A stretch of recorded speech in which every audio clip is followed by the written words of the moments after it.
New intro. So much love and appreciation to those of you who have been with me for the 2 year period plus that I've been doing this. Thank you for showing your love and support to the channel. And to anybody else who is brand new to the platform and you would like to support the channel, also, you can do it by way of Patreon, Anchor, the clothing store, and also the shoe shop that is listed in the comment description below. And again, thank you to any and all of you guys who have been here to support this channel during the 2+ year period. I wouldn't be able to do what I do every single day without you.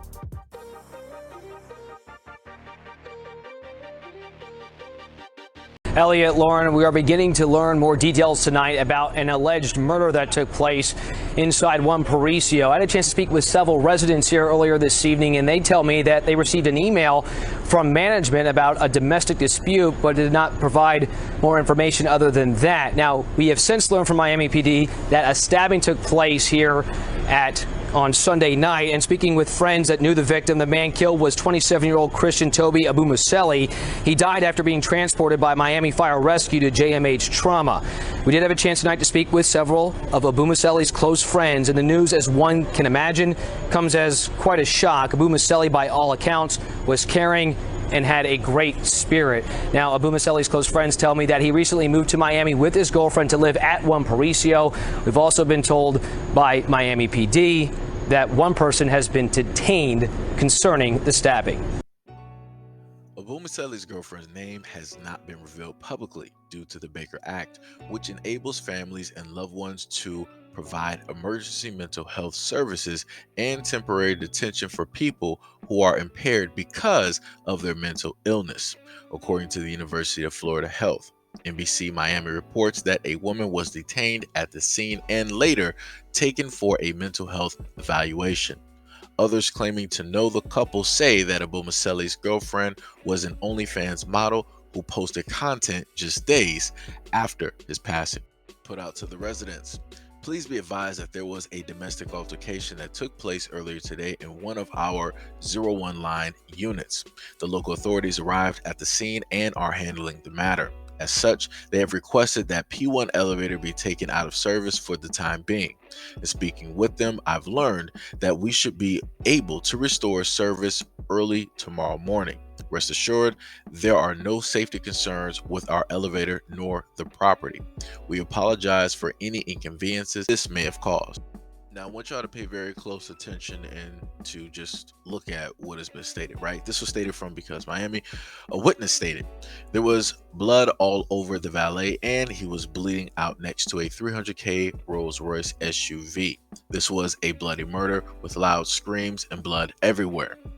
I guess another neighbor states that they have a long history of DV. Quote, she called the police at least 7 times in the last month. Next, we have Ash, who's on Twitter, who stated this. It seems as though the story is being silenced. At Courtney Taylor killed her boyfriend Christian Abumuseli Sunday night in their Miami apartment.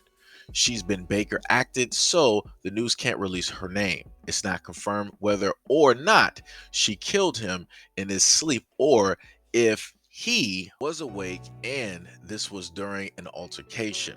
What we do know is that she did stab him and took his life. Please do not support her in buying any of her content, and as the story unfolds, we will share more. Just wanting to make sure the media doesn't make Christian out to be the bad guy.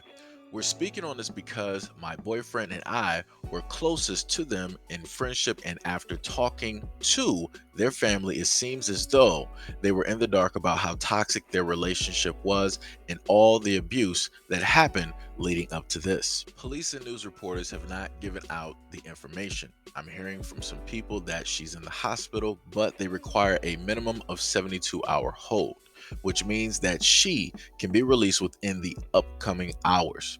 If she decides to stay longer, she can. Also, I'm not sure if at Courtney Taylor is in jail, a hospital, or at home, or with family. I do know that she has a management team that runs her socials and that those accounts have been active. It could be her management on her socials doing cleanup, or it could be her. Not sure. All right, so I'm just going to go by what I was able to at least understand, right? Um, at least the girl, right? Courtney Taylor, who is the girlfriend, right? Um, she moved from Texas, so I'm assuming that they more than likely both are from Texas, right? Just assuming, right? So they basically do this move.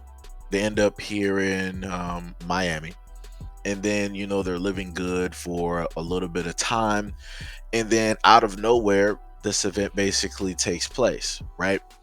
Now, at no point in time when they listed the Baker Act and they stated that the Courtney Taylor was placed directly into a mental health facility, at no point in time did they list any type of injuries or anything like that on her. The only person that seems to be injured and had their life taken and was in danger at the moment in time was the young man that you see pictured directly with Courtney. Now, the most interesting thing about this is the police, in a sense, know who did it.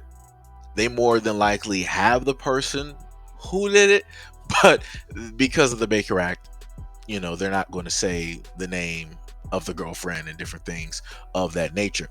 But like I stated to you guys before, another person who was directly on Twitter decided to put that name directly out there. So up until further notice, that is what we are going to go with at this current point in time. And then also due to some of the little bit of research that I was able to do going through and trying to find Courtney Taylor and look up her social media, I was able to find her IG. I was able to find her Twitter. I was able to find her OnlyFans, and all of those pictures look exactly like the woman that is pictured with this man here.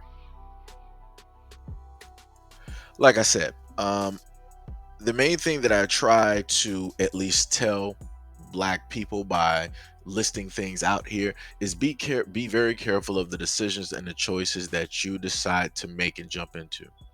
Right? This was clear cut a woman that he didn't even know from a can of paint, but he decided to be directly with her. And I'm going to be honest with you, I don't believe that he was with her because of her personality. I don't believe that he was with her because she had the brains and she was smart and intelligent and she was going places. No, he saw exactly what it was, and she more than likely saw exactly what it was as well.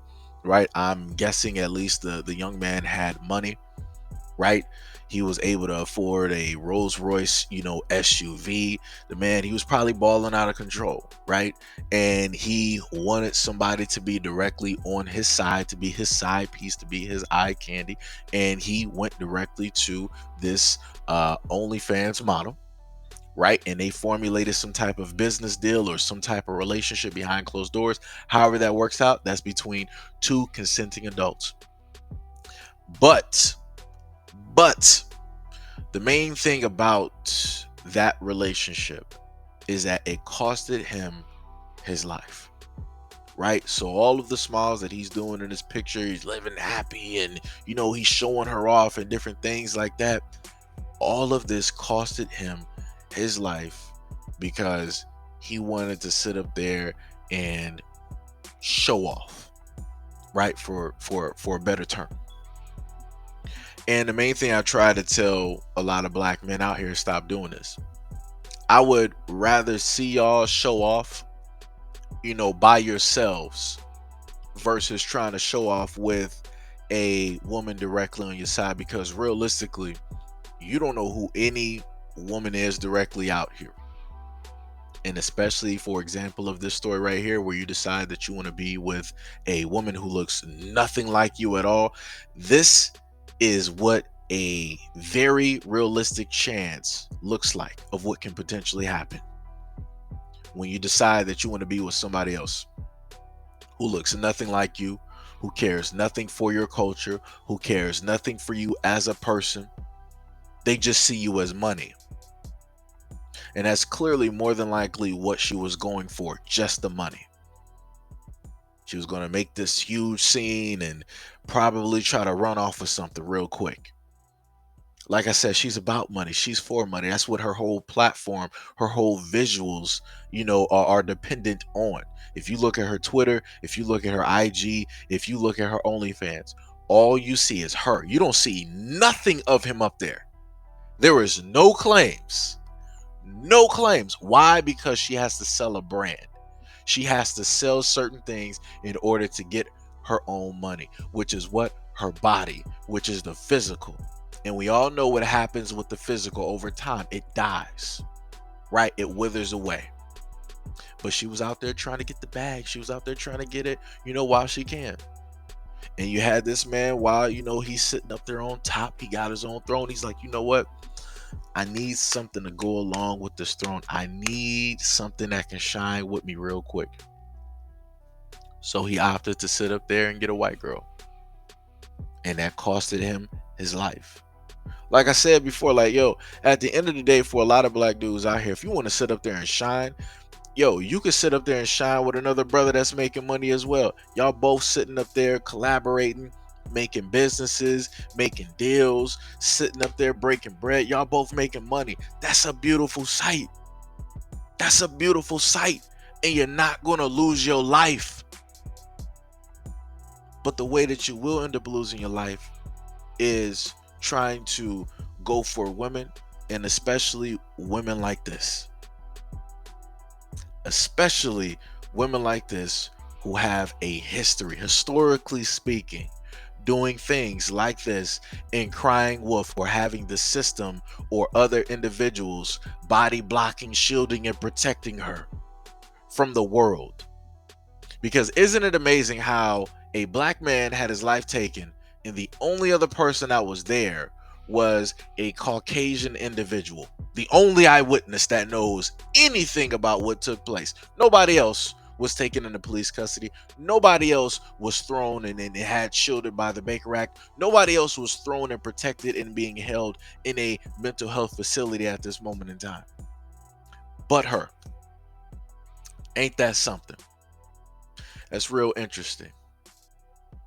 But like I said, I try to give examples. I try to sit up there and tell a lot of black people out here. I've tried to sit up there and, speak the same thing to black women so that they'll know and understand. A, you get a whole bunch of mouth. So hopefully with this story and me talking specifically to black men, that a lot of black men out there will, start switching up. They'll start making those changes that they need to make so that they don't end up like this young black man here. Like I said, it's sad. That man was on the top of the world, and that one decision basically costed him his life. And also, for anybody else out there that happens to think that coming over from wherever you are, that you're going to be treated differently because you feel that you are different and your heritage and everything else like that is different because you fully know who you are, let this story be an example. An African man came over here, made the most of his life, was able to, get his money up, living in a nice place, got nice cars and all of those things, got him a little trophy white girl, and yet the police and everybody else simply are not really talking about this story. They're not highlighting the fact that the only person who is the suspect, who is the main person involved, who is also being shielded at the same time, whose name has not been released to the public, is his girlfriend, who's also being put in a mental health facility. So to all of the other black people out there, this is how America is, and this is what America will do when anything transpires, right? That has to do with one of their own. They're going to protect theirs first, and then they're going to just leave you out there for the wolves. But anyways, like I said before, my condolences to the families and the friends. Other black men out there, please make the right decisions directly in life. And let me know what you guys think about this video and everything that I stated in the comment description below. And as always, peace, love, and stay tuned for the next video.